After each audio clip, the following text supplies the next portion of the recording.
How to fix "There is a billing problem with a previous purchase" on iPhone. First, update your payment method.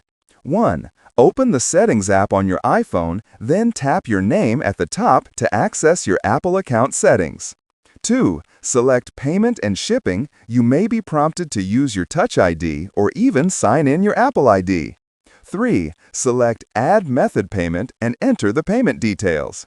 4. Tap Done to save it.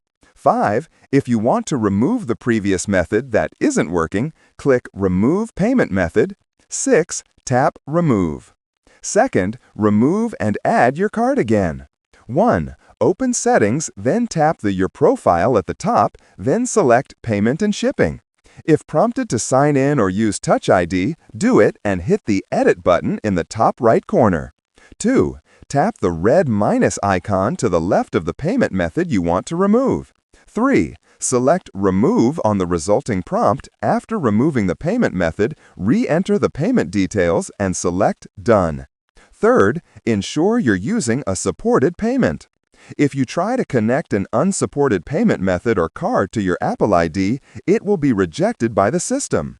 To avoid the "There is a billing problem with a previous purchase" error on your iPhone, make sure you're using a supported payment method.